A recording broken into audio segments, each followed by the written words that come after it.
One day, in a land far, far away, the weather was much hotter than usual. The flowers planted by the villagers were wilting due to the heat. The animals were getting tired faster, and the king's guardians were sweating non-stop in their clothes. Ugh, today is hotter than yesterday. We're perished in these clothes. Neither the king and his soldiers nor the villagers could understand the reason for the increasing temperature day by day. A young girl named Maria was very upset when she saw the rotting crops in her field. If it goes on like this, all my vegetables will dry up. This heat needs to stop immediately. Maria went before the king and complained about the heat in the air and talked about the drying up of the fields. The king commissioned one of his knights to find the cause of the heat. The young knight set out on the mountain slope with a big courage. Finally, he saw a dragon in the 7th cave of the mountain with 7 caves. The dragon was constantly spewing fire with his breath, and he never did shut his mouth. When the knight realized that the heat was coming from this dragon, he started running towards the dragon with his sword to stop him. However, seeing this, the dragon threw the knight back to the village with one breath.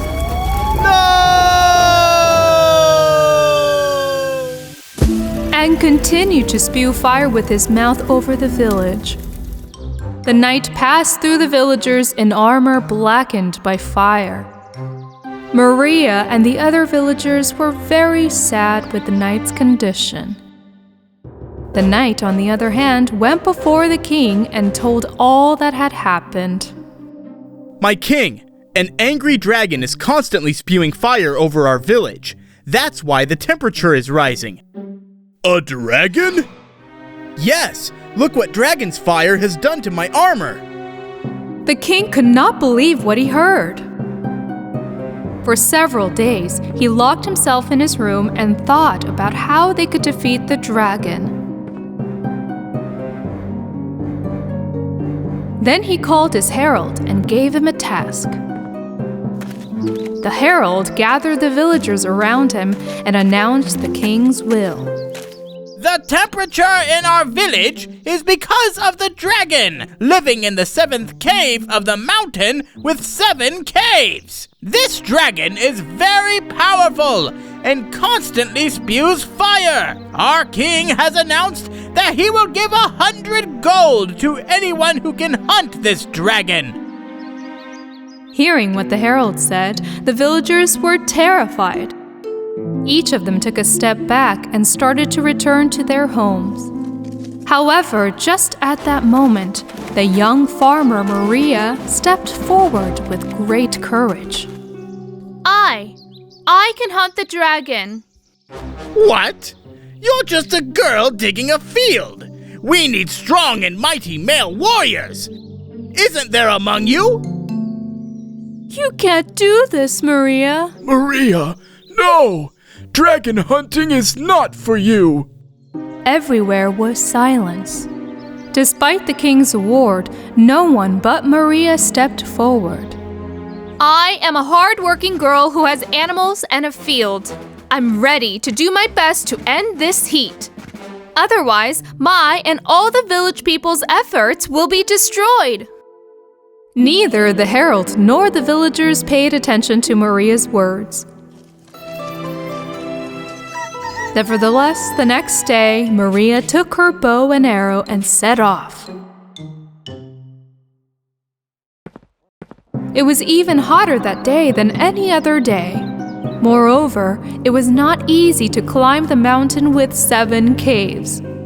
Along the way, Maria was constantly sweating and drinking water. I am so tired, but I have to move forward. Come on, Maria. Only 2 caves to the goal. You can make it. After a while, Maria reached the 6th cave of the mountain with 7 caves.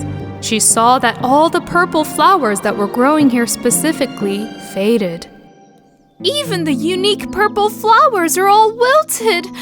I will definitely hunt that dragon. Maria had barely climbed to reach the mountain's 7th cave.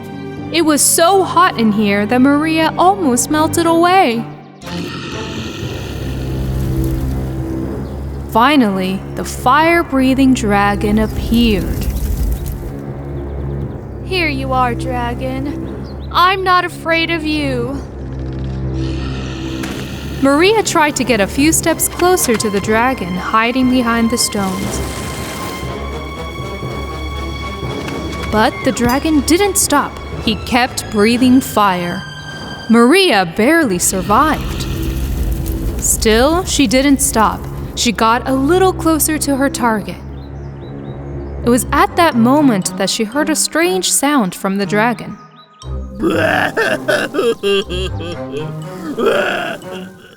Huh? This dragon, is he crying or?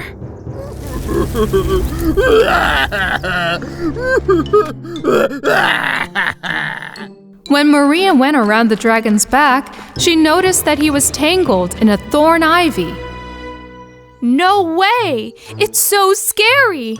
That's why you keep screaming and spewing fire. Poor dragon.